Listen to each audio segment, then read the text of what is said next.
India अच्छा नहीं है? नहीं। क्यों? वो बस मुसलमान नहीं है।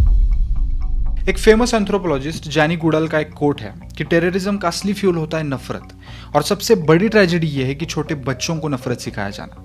इवन गरीबी भी आपको टेररिज्म की तरफ ले जा सकती है। ये कोट परफेक्टली पाकिस्तानी लोगों के लिए फिट बैठती है, क्योंकि यहाँ के बच्चों की सोच वैसे ही बन गई है या फिर बनाई गई है। इंडियन आर्मी को हम गलियां साफ करने में लगा देंगे, और मैं अब्बू से कहूंगी कि गोवा के साइड पर एक बड़ा सा घर है। कितना मजा आएगा जब हम दिल्ली गेट पर गाय के कबाब खाएंगे। सुन लो आरएसएस की दहशतगर्दों, अब हर मुसलमान की शहादत का बदला लेंगे, क्योंकि अब हिंद बनेगा पाकिस्तान।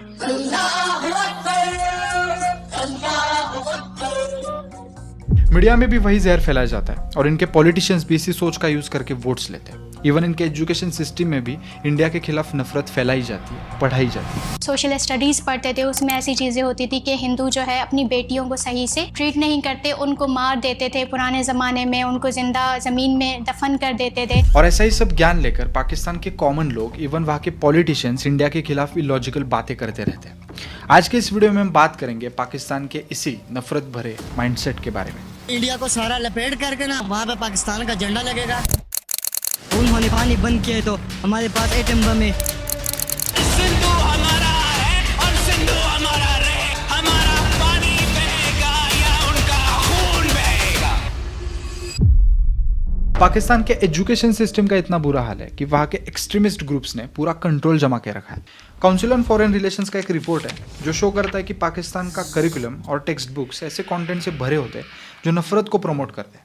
इवन डिस्क्रिमिनेशंस भी है औरतों के खिलाफ, माइनॉरिटीज के खिलाफ या दूसरे देशों के खिलाफ, स्पेशली इंडिया। हिंदुओं के साथ बाकी रिलीजन्स के बारे में तो सीधे सीधे नफरत जताई गई है। पेज नंबर 33 पे ये लिखा हुआ है, इंसानियत दुश्मन हिंदुओं और सिखों ने हजारों बल्कि लाखों औरतों, बच्चों, बूढ़ों और जवानों की इंतहाई बेदर्दगी और संगदिली से कत्ल किया और बेआबरू किया। इसी तरह रिलीजन की नफरत को अंजाम देते हुए हमने रिसेंटली पहलगाम अटैक देखा, और इस अटैक के बाद पाकिस्तान के डिफेंस मिनिस्टर ख्वाजा आसिफ ने खुद एक्सेप्ट किया कि उन्होंने 30 सालों तक टेररिज्म को सपोर्ट किया था। You do admit, sir, that Pakistan has had a long history of backing and supporting and training and funding these terrorist organizations. Well, we have been doing this dirty work for the United States for about 3 decades, you know. Pakistan में terrorism सिर्फ कुछ extremist groups की वजह से नहीं है, अक्सर उन्हें डायरेक्टली या फिर इनडायरेक्टली स्टेट का सपोर्ट मिलता है। लश्कर ए तैयबा जैसे टेररिस्ट ग्रुप्स को पाकिस्तान के इंटेलिजेंस एजेंसी ISI से फंडिंग, ट्रेनिंग और प्रोटेक्शन मिलता है, जो हमने 2008 के मुंबई अटैक्स में देखा था। ये ग्रुप्स इलीगल फंडिंग नेटवर्क से भी जिंदा है, जैसे फेक चैरिटीज, ड्रग ट्रेड और नकली पैसा। ज़्यादा दूर का नहीं देखेंगे, रिसेंटली हुए सिंदूर अटैक के बाद ये फोटो बहुत वायरल हुई है। इंडियन अथॉरिटीज का कहना है कि फोटो में दिखाई दे रहा ये शख्स US designated terrorist Hafeez Abdul Rauf है।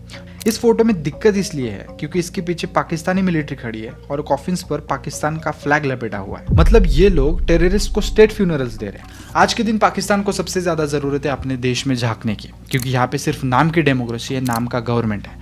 एक्चुअल पाकिस्तान तो मिलिट्री डिक्टेटरशिप के अंडर जी रहा है।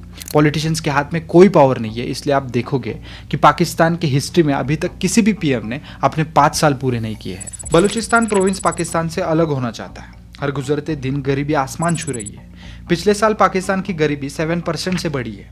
1.3 करोड़ लोग गरीबी रेखा के नीचे जा चुके हैं। एक्सटर्नल डेट बढ़ता जा रहा है और देश में ब्लैकआउट्स नॉर्मल हो गए हैं। और इकोनॉमिक क्राइसिस का हाल ऐसा है कि लोग गेहूं के ट्रक्स को बाइक से चेस करके लूट रहे हैं। ये इनकी हालत है और ये लोग मारने काटने की बात कर रहे हैं। इनको इतना मारेंगे ना, घर में घुस घुस के मारेंगे। पॉलिटिशियंस न्यूक्लियर वॉर की धमकियां दे रहे हैं। ये जो 130 एटॉमिक हमारे पास वेपन है, वो हमने सिर्फ मॉडल बनाने के लिए नहीं रखे हुए।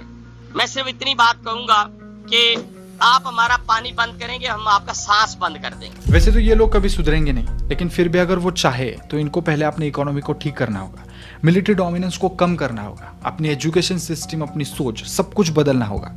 भारत कभी आपका दुश्मन नहीं था, वो आपकी सोच है। और वैसे भी जिस देश की दुश्मन उसकी सोच हो, उसे किसी और दुश्मन की क्या जरूरत है। मिलते हैं नेक्स्ट वीडियो में, तब तक बाय बाय।